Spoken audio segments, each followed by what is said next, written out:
11:45 నుంచి తెల్లారుజామున 2 వరకు వేసుకున్నటువంటి దొంగ ఓట్ల నమోదు లెక్క బయటకు తీస్తే 3,500 బూతుల బతుకు బయటకు వస్తే దమ్ముగా ఈ రోజు కూడా జగన్ గారు గెలిచారని కాళ్ళరెగరేస్తున్నటువంటి వారి సైన్యానికి ఈ రోజుకి ముద్దాయిల్లాగా కనపడుతున్నారు కూటమి అభ్యర్థులు. Either CM are deputy CM విద్యాశాఖ మంత్రి what ever it may be, ఆ పైన ఉన్న సెంట్రల్ అయినా సరే వాళ్ళందరికీ తెలుసు ప్రజల్లో ఓపెన్ అయిపోయాం. ది వైర్ బుక్ రిలీజ్ అయిపోయింది. ఎలక్షన్ కమిషనర్ మీనా గారు ఇచ్చిన రిపోర్టు ట్రాన్స్పరెంట్ గా ఇటు అటు మారుతా ఉంది. అరే ఒక అంతమంది లైన్ లో ఉంటే ఇంతమంది ఓటింగ్ ఎలా వేశారు? రాత్రులు ఓటింగ్ సంఖ్య ఎలా పెరిగిపోయింది?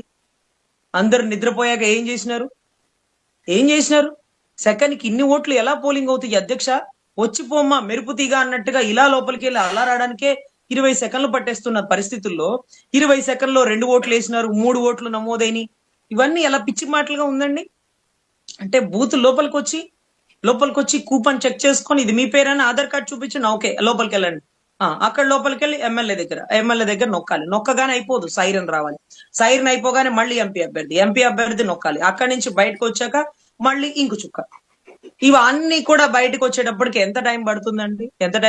అసలు ఆ 20 సెకండ్లో 3 ఓటింగ్ తప్ప వేసిన అంటే లోపల ఒకటే కూర్చొని ఓటేస్తున్నాడా, లేకపోతే బయట నుంచి ఒక లోపలికి వచ్చి ఓటేసే అవకాశం ఇస్తున్నారా? అందుకు కావాలి పిన్నెల్లి రామకృష్ణారెడ్డి గారు అట్టే ఈవీఎం మిషన్ పగలగొట్టు పడేసినారు.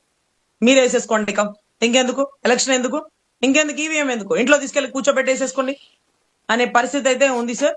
సో ఎనీవే ఈ రోజుకి తెలుసు కూటమి అభ్యర్థులకి గెలుపు ఎవరిదో, ఎవరి గెలుపుని ఎవరు అనుభవిస్తున్నారో, మళ్ళీ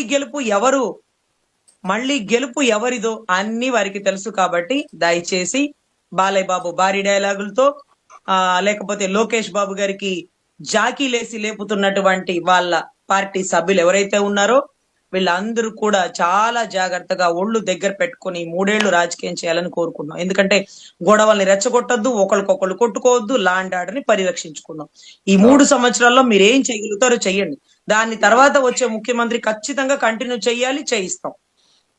మీరు కడుతున్నటువంటి హైకోర్టు భవనాన్ని పూర్తి చేపిస్తాం, సెక్రటేరియట్ ని పూర్తి చేపిస్తాం, అక్కడ ఉన్నటువంటి సచివాలయ సిబ్బందికి ఎమ్మెల్యే క్వార్టర్స్, ఎంపీ క్వార్టర్స్ మీరు ఏదైతే బిగిన్ చేసినారో అమరావతిలో దాన్ని పూర్తి చేస్తాం. ఇప్పుడు చెప్పండి మీరు ఎన్ని బిగిన్ చేస్తారు? టీసీఎస్, ఇన్ఫోసిస్, యాక్సెంచర్ ఇవన్నీ కంపెనీలు తీసుకొచ్చేయండి, అవన్నీ పూర్తి చేస్తారు. ఈ కంపెనీలు ఎందుకు రావు? ఒక జూమ్ కాల్ లో అనకాపల్లికి తీసుకొచ్చిన కంపెనీ ఎందుకు అమరావతికి తీసుకురారు? ఈ మట్టి కట్టడాలకి కరెక్ట్ గా లేదు అని ఎలాంటి రిపోర్ట్ ఇచ్చింది, శివరామకృష్ణ గారి కమిటీ చెప్పింది. ఏంటి సార్ ఇది? అమరావతి గురించి గొప్పగా ప్రచారం చేయండి, ఎందుకు చేసుకోవాలి?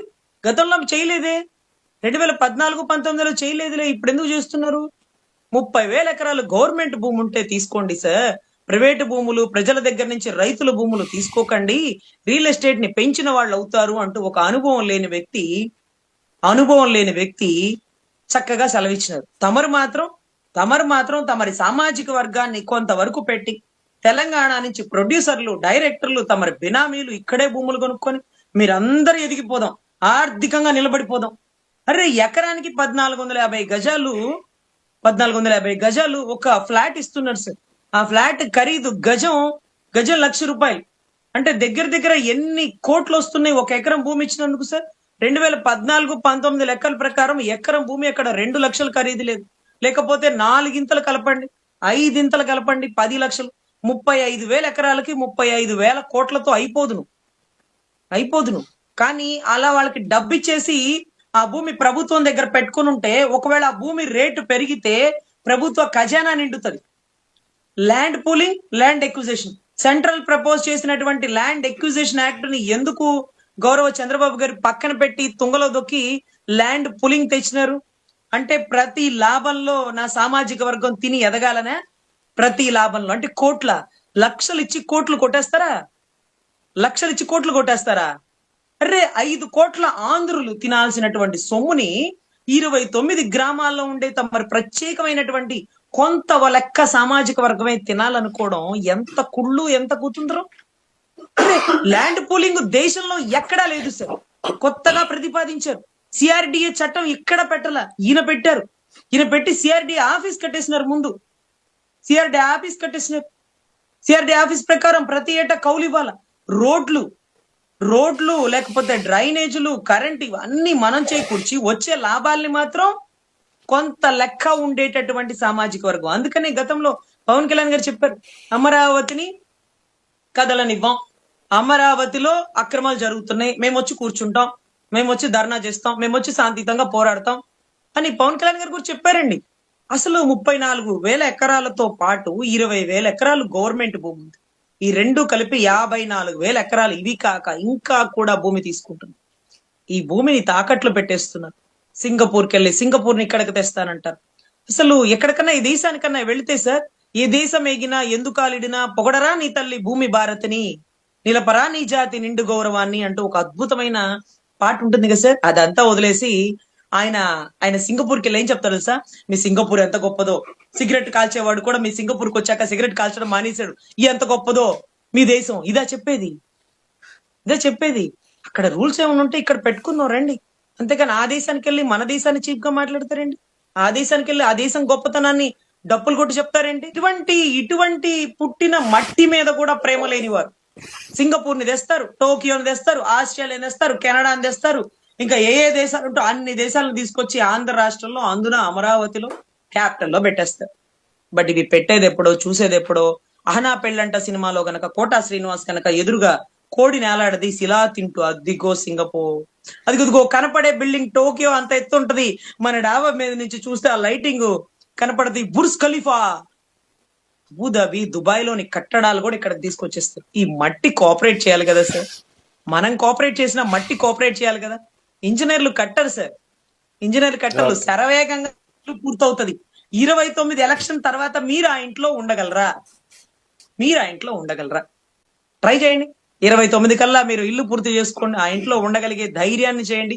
నిరంతరం అక్కడే ఉండి ప్రతిపక్షంగా రాష్ట్రంలో ఎదుర్కొనే సమస్యల నుంచి మీరు ప్రశ్నించండి. ఆ ఇంట్లో ఎన్ని రోజులు ఉంటారో చూడండి. సో ఎనీవే, ఇక్కడ జరుగుతున్న ప్రతి దాన్ని మనం ప్రశ్నించలేం, కానీ అమరావతిని గొప్పగా చూపించండి, అమరావతిని తీర్చిదిద్దండి అనే ప్రతి ఒక్కరికి మనం చెప్పే ఒకే ఒక్క మాట ఏంటంటే, రానున్న 2-3 నెలల్లో అమరావతి ఏంటి అనేది రాష్ట్ర ప్రజలకి డ్రోన్ కెమెరాల ద్వారా లైవ్ లో తెలుస్తుంది.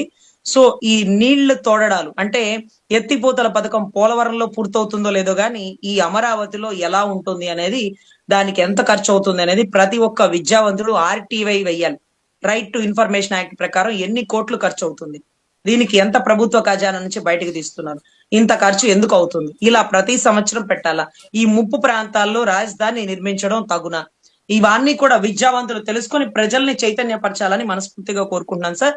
సెంట్రల్ ప్రతిపాదించినటువంటి ల్యాండ్ ఎక్విజిషన్ ని పక్కన పెట్టి ల్యాండ్ పులింగ్ ద్వారా కొంత సామాజిక వర్గాన్ని లక్షల నుంచి కోట్లకు తీసుకొచ్చి పడగలెత్తించి ఈ రోజు రాష్ట్రాన్ని అలాగ అట్టిపెట్టి ఉంచాలన్నటువంటి వీళ్ళ కుళ్ళు కుతంత్రాన్ని ఖచ్చితంగా తొక్కి పెట్టి నారదీసి మా విగ్గన్ అనుకుంటూ ముందుకొస్తున్నటువంటి గౌరవ జగన్ రెడ్డి గారు, ఇక రాజధాని రైతుల పరిస్థితి ఏంటి అంటే, ఇంకా 3 ఏళ్లు ఉంది కాబట్టి కాళ్ళు పట్టుకుంటారా మీ బాబు గారిని ప్రశ్నించి, రానున్న కాలంలో ప్రభుత్వాలు మారినప్పుడు ఏం జరుగుతుంది, మమ్మల్ని ఎలా ఆదుకుంటారు, మా బతుకు తెరిగేంటి, మాకు సెక్యూర్ ఏంటి అనేది కూడా అడిగి తెలుసుకోవాలని కోరుకుంటున్నాను సార్.